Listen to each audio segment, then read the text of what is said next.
नमो अरहन्ताडं नमो सिद्धाडं नमो आयिरीयाडं नमो विसायाडं नमो लोये सवसाउडं। पंच परमेष्टि भगवंतों की गणाचार्य भगवान विराग सागर जी महामुनराज की, पट्टाचार्य भगवान गुरुवर विशुद्ध सागर जी मुनराज की, या हम सभी अपने जीवन में सुख और गुणों की अभिवृद्धि के लिए नीति के विषयों का श्रवण कर रहे हैं। नीतिकार समय समय पर आपको कोई ना कोई नई सीख देते हैं ताकि आप अपने व्यक्तित्व को, अपने जीवन को बहुत अच्छे से जी सकें। जब कभी ऐसा हो कि पैर डगमगा रहे हो, मन घबरा रहा हो और आपको लग रहा हो कि असफलता मुझे घेर रही है या मैं कहीं ना कहीं उपलब्धियों से दूर हो रहा हूं, तब आपको नीति की शरण में आना चाहिए, क्योंकि नीति ही आपके जीवन को सुव्यवस्थित रखती है। आज की नीति में अपन चर्चा करेंगे कि मन को ऊर्जा से कैसे जोड़ें। ज्यादातर वक्त ऐसा होता है, सब कुछ सामने होने पर भी मन उदास रहता है। बहुत सारे लोग ऐसे, या यूं कहूं कि ज्यादातर लोग ऐसे हैं जिनके पास सारी चीजों की उपलब्धियां हैं, फिर भी मन ऊर्जावान नहीं है। कारण क्या है? आप कहीं ऐसा तो नहीं कर रहे कि अपने भाग्य से ज्यादा चीजों की चाह रख रहे हो? कहीं ऐसा तो नहीं कर रहे कि अपने आप को किसी से कंपेयर कर रहे हो कि उनके पास इतना कुछ है तो मेरे पास भी हो? सोचना, कुछ भी और भी कारण हो सकते हैं। बहुत कुछ है, फिर भी कुछ कुछ के चक्कर में आप अपने जीवन को ऊर्जा विहीन कर रहे हो। आपके पास बहुत कुछ है, फिर भी मैं आपसे कहूंगा कि अपने मन की ऊर्जा को बनाए रखने के लिए खुद को किसी से कंपेयर ना करें। कौन आपके बारे में क्या सोच रहा है, कौन आपसे ऊंचा है, कौन आपसे नीचा है, किसके पास क्या उपलब्धियां हैं, ये सारी चीजें आपके जीवन में आपके लिए ऊंचाइयां नहीं नीचाइयां देंगी, क्योंकि वहां कंपैरिजन हो जाएगा। एक मिनट के लिए सोचिए कि ऐसे भी लोग दुनिया में हैं जिनके पास घर नहीं है, और वो घर बना भी नहीं सकते क्योंकि उनके पास इतनी आय के स्रोत नहीं है, न कोई सपोर्ट है। हम लोग भीलवाड़ा में 2023 में थे, और जंगल जहां जाते थे हम लोग, नदी के किनारे उसने, एक व्यक्ति ने झोपड़ी में अपना, नदी के किनारे एक झोपड़ी बना ली उसने, अवैध कब्जा करके। वो, उसकी पत्नी, उसके 2 बच्चे वहीं रहते थे। हम लोग रोज उसी के घर के बगल से एक मेड़ थी, वहां जंगल जाके आते थे। 1-1.5 महीने बाद सुबह सुबह देखा तो वो पति पत्नी रोड के बीच के डिवाइडर में बैठे, और बच्चे तो वहीं उसी स्थान पर खेल रहे थे, और वो इतने उदास थे क्योंकि उनकी झोपड़ी वो अतिक्रमण वाले उखाड़ के चले गए थे। क्यों हुआ, क्या हुआ, अच्छा हुआ, बुरा हुआ, उसकी चर्चा नहीं करते। चर्चा इस बात की करते हैं कि देखो, उसके पास घर भी नहीं बचा। पानी गिरता है तो वो, उसके बच्चे छाता लेके खड़े हो जाते हैं, पनी लेके खड़े हो जाते हैं, और नीचे माँ भोजन बना रही है। इतनी व्यवस्था भी उसके पास नहीं है कि ढंग से भोजन बना ले, फिर भी वो अपनी ऊर्जा को बनाए रखा है, जीवन जी रहा है। कहीं और जगह देख रहा है झोपड़ी बनाने की, कि 2-5 साल वहां बना लेंगे, 2-5 साल वहां बना लेंगे, ऐसे 8-10 जगह बदल लेंगे, तब तक जिंदगी निकल जाएगी। ऐसा वो व्यक्ति सोच रहा है, उसने अपनी मन की ऊर्जा को खत्म नहीं किया। और आपके पास तो सब कुछ है, फिर भी आप अपने मन की ऊर्जा को छोड़ रहे हो। अरे मैं कह रहा हूं, कुछ हो ना हो, गुरु जी तो हैं। कुछ हो ना हो, गुरु जी तो हैं। किस बात की चिंता, मन की ऊर्जा को क्यों खो रहे हो? जब समय गलत आता है, समय विपरीत आता है ना, तो व्यक्ति को सबसे पहले देखना चाहिए कि मेरे पास उपलब्धियां क्या बची हैं। आधा वक्त तो उसमें जो प्रेशर है उस अशुभ वक्त का, आधा तो उस प्रेशर, वो जो प्रेशर है उस चीज को सोचने में निकल जाएगा कि नहीं नहीं गुरु जी तो हैं, उपलब्धि है, गुरु तो हैं, गुरु तो हैं। कभी सोचो कि ऐसा विपरीत वक्त आ जाए कि कोई नहीं है, कोई नहीं है, खाने को भी कुछ भी नहीं है, खाने के लिए भी कुछ भी नहीं है, ऐसा एक विपरीत वक्त आ गया। सोचो एक मिनट के लिए,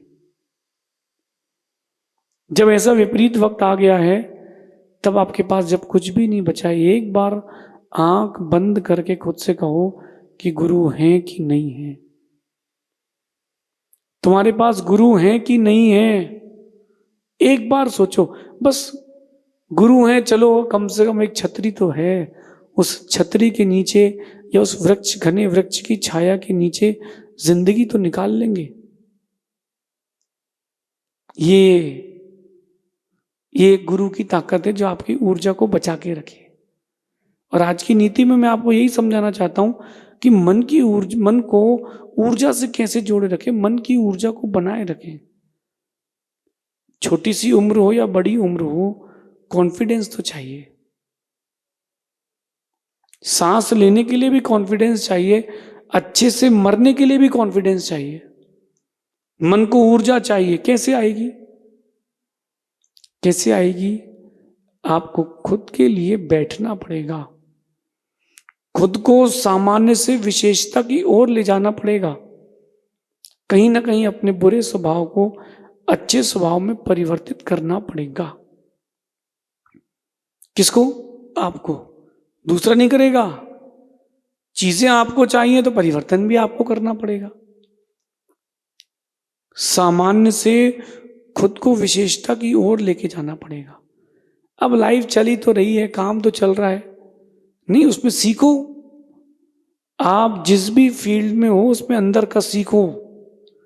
सीखने की रुचि खत्म हो जाएगी तो आगे तरक्की के लिए भी आपको बाधा मिलेगी। आज की नीति में इसलिए यही कह रहे हैं, अपने सामान्य जीवन को विशेष बनाने की कला सीखें। सामान्य जीवन को विशेष बनाने की कला सीखें।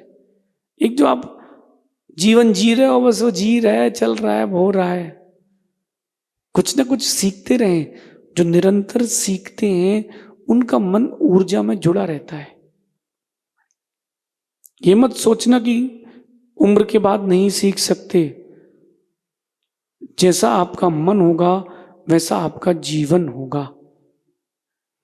सीखो ना। 60-70 साल की उम्र में भी लोग सीखते मिलते हैं। कभी आपको मौका मिले तो आप जाइए। 60-70 साल की उम्र में भी लोग सीखते मिलते हैं, चीखते नहीं मिलते। अरे मुझे तो लाइफ ने कुछ नहीं दिया, मेरे साथ ही ऐसा क्यों हो रहा है। नहीं, सीखने का मौका मिला है, सीखो। जिंदगी सिर्फ सीखने के लिए मिली है, रोने के लिए नहीं मिली। आप लोग तो शिकायत करके जिंदगी जी लेते हो। कुछ उपाय ऐसे सोचो जो आपको जीवन में कुछ नई कलाएं दे। देखो, कुछ बड़ी उपलब्धि करना है तो थोड़ी एक्स्ट्रा एफर्ट्स तो करना पड़ेंगे, और वो ही एक्स्ट्रा एफर्ट्स आपको वैसी उपलब्धियां लाके देंगे, उन चीजों को ला करके देंगे जो जीवन में कभी आपने सोची ना हो। बड़ी उपलब्धि चाहिए है, बड़ी मेहनत से जुड़िए। कह रहे हैं अपने सामान्य जीवन को विशेष बनाने की कला सीखें। स्वयं को 3 बातों से जोड़ें: तेज बुद्धि, स्पष्टवादिता और सीखते रहने की जिज्ञासा। मन को ऊर्जावान कैसे बनाना है? इन 3 बातों से। तेज बुद्धि, जो आपसे कह रहा है उसके पीछे के भाव क्या है। जो भी आपसे कुछ भी कह रहा है उसके पीछे के भाव क्या हैं, ये तेज बुद्धि वाला पकड़ सकता है। तेज बुद्धि, स्पष्टवादिता, यानी स्पष्टवादिता, एकदम स्ट्रेट फॉरवर्ड जो बोलना जानते हैं, बट थोड़ा समझदारी से, मुंह फट नहीं बनना। और तीसरी बात है सीखते रहने की जिज्ञासा। आपके पास सीखने की जिज्ञासा कितनी है? इन 3 बातों को अपने जीवन में जोड़ो। देखो आपकी जो ऊर्जा है वो कितनी गुनी हो चुकी है। तेज बुद्धि, जिसकी बुद्धि तेज होती है ना, वो आप देखना कि वो बहुत कम एफर्ट्स में चीजें प्राप्त कर लेता है, क्योंकि वो उसका मन ऊर्जावान रहता है।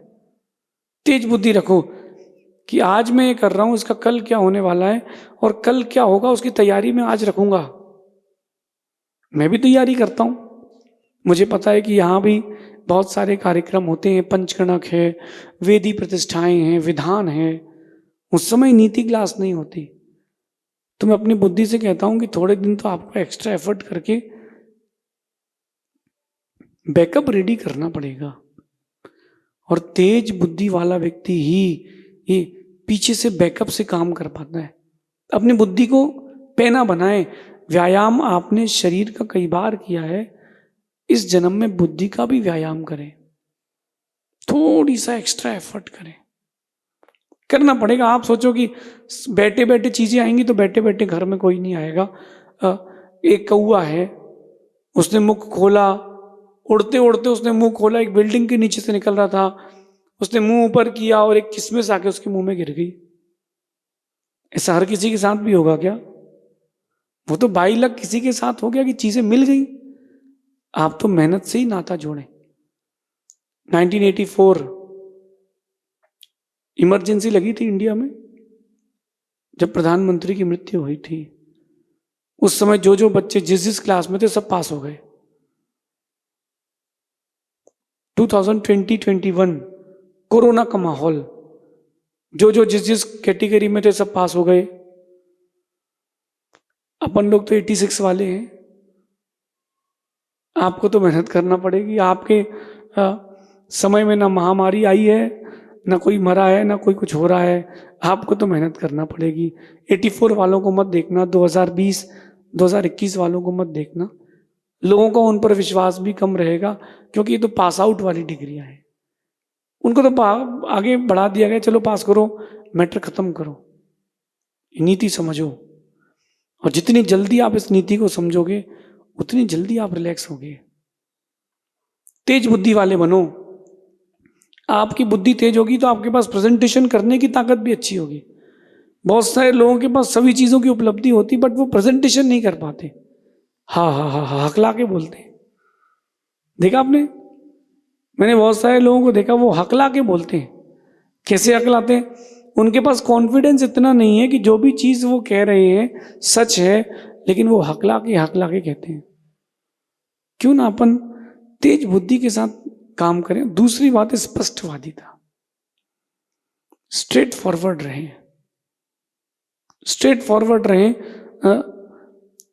बातों को घुमाए ना, और कोई घुमा रहा हो तो घूमे ना। आपको जो चीज अच्छी लगती है बोल दो कि यस अच्छी लगती है, नहीं लगती है बोल दो नहीं नहीं लगती है। अगर आप ऐसा अंतर कर पाए, अगर आप ऐसा अंतर कर पाए तो आप स्पष्टवादिता समझ जाएंगे। लेकिन स्पष्टवादिता में कंडीशन अप्लाई है। कुछ भी कभी भी मत कहते रहना, किसी के प्रति भी कोई भी शब्द मत कहते रहना, वो फूहड़पना है। स्पष्टवादी बनो, लेकिन अच्छे शब्दों से अपनी बात को प्रेजेंट करो। आप लोग कई बार इतने रूड नेचर के हो जाते हो कि सामने वाले को आपके शब्द बाण जैसे चुभते हैं। नहीं, कहो भी ऐसे कि व्यक्ति को बुरा ना लगे, लेकिन स्पष्टवादी। मैं बहुत स्ट्रेट फॉरवर्ड हूं। मुझे जो चीज नहीं जमती मैं स्ट्रेट मना कर देता हूं, बट प्यार से, साइलेंसर लगा के। आपने डायरेक्ट किसी को शूट आउट कर दिया है वो अलग है, साइलेंसर लगाया है वो अलग है। समझाओ, स्पष्टवादी रहो, लेकिन प्रेजेंटेशन इतना अच्छा हो कि व्यक्ति आपको बाप की बात का बुरा ना माने, आपकी बात का अभिप्राय समझे। और आगे कह रहे हैं सीखते रहने की जिज्ञासा होना चाहिए। मन को ऊर्जा से जोड़े रखने के लिए कुछ ना कुछ सीखने की जिज्ञासा होना चाहिए। अगर आप कहीं काम कर रहे हो या आप कोई भी काम कर रहे हो और आपको कुछ सीखने नहीं मिल रहा है, एज अ मेंटर मैं आपसे एक बात कहूंगा कि वो काम मत करना। बच्चे मुझसे पूछ रहा था, एक बच्चा कुछ दिन पहले, कि महाराज जी कौन से सीए की कंपनी ज्वाइन करूं। मैंने पूछा बेटा जहां ज्यादा काम हो वहां ज्वाइन करो, भले ही पैसा कम हो चलेगा। वो बोले महाराज जी कुछ गलत तो नहीं निकल गया? मैंने कहा नहीं मैं सही कह रहा हूं, भले ही 2 पैसे कम मिले लेकिन जहां तुमको सीखने का मौका मिले वहां जाओ। बोले क्यों? मैंने कहा बेटा वो जो सीखने का मौका मिलेगा वो तुमको आगे जाकर के एक मजबूत स्थिति में लाएगा। जब कंडीशंस आपके फेवरेबल नहीं होंगी वो अनुभव तुम्हारे काम आएगा। सीखने की जिज्ञासा, कोरोना के समय जितने जो डॉक्टर्स बन रहे थे बच्चे, उनको इतना सीखने मिला उस एपिक में, उस महामारी में इतना सीखने मिला कि अरे अपन भी कुछ अच्छा कर सकते हैं। सीखते रहने की जिज्ञासा अगर आपके अंदर है तो मन ऊर्जा से बना रहेगा, भरा रहेगा, जुड़ा रहेगा। सीखते रहने से मन जो होता है वो कहीं ना कहीं किसी ना किसी के टच में रहता है, कोई ना कोई नई चीज में रहता है। मैं भी सीखने का प्रयास करता हूं, जब मौका मिलता है तो मैं भी कुछ ना कुछ जरूर सीखता हूं। पहले मेरी राइटिंग भी अच्छी नहीं थी, बट लिखते ही लिखते मैं सीखा हूं। मैं लगभग 15 साल हर दिन 20 पेज लिखे हैं। आप लोग तो न्यूज़पेपर कॉपी करते हो, मैं लेकिन 15 साल अपना चिंतन हर दिन 20 पेज लिखा है, लगभग कभी 10, कभी 20, कभी 15। मेरे अंदर सीखने की जिज्ञासा थी तो मेरा मन बूढ़ा नहीं हुआ। आपके अंदर नहीं है तो मन बूढ़ा हो जाता है। मेरा तो ये अनुभव है कि हमेशा कुछ नया सीखने से उम्र आपको कभी नहीं छू सकती। जब उम्र बढ़ती है ना तो वो शरीर के ऊपर अपना इफेक्ट देती है, लेकिन आपके अंदर सीखने की जिज्ञासा है तो उम्र कभी नहीं छू पाएगी। 50 साल का व्यक्ति भी एडवोकेट बनने के लिए आगे जा सकता है अगर वो दिल से बूढ़ा नहीं हुआ तो आप चाहते हो कि उम्र आपको ना छू पाए, क्यों ना अपन अपने आप को ऊर्जावान रखें, कुछ नया सीखने के लिए अपने मन को मजबूर करें। कहते हैं अपने मन को ऊर्जा से जोड़ें, शिकायत या थकान से नहीं। अपने मन को ऊर्जा से जोड़ें, शिकायत या थकान से नहीं। कड़वे अनुभव ही जीवन को मीठा बनाते हैं। आप अपने जीवन को शिकायत या थकान से मत जोड़ो, अपने जीवन को अनुभव से जोड़ो, क्योंकि जो कड़वे अनुभव होते हैं वो जिंदगी को मीठा बनाते हैं। जब कभी आपके साथ किसी ने गलत व्यवहार किया हो, कुछ ऐसा कह दिया हो जो आपकी ज़मीर को छू गया हो, आपकी इज्जत की बात आ गई हो, उस अनुभव को समेट के रखना और अगले दिन से, अगले वक्त से एक्स्ट्रा एफिशिएंसी से काम करना। क्योंकि बात इज्जत की है, बात पैसे की नहीं है, बात पद की नहीं है, बात मेरी गरिमा की है। कड़वे अनुभव आपके जीवन को मीठा बनाते हैं। जितने अनुभव आपको जीवन में मिले उनको संजोएं और अपने मन को ऊर्जा से जोड़े रखने का प्रयास करें। ये नीति आपके जीवन में बहुत बड़ी तरक्की लाके देगी। बस खुद को वक्त देते रहें और अपने जीवन को आगे संभालें। शेष आगे देखेंगे। भगवान महावीर स्वामी की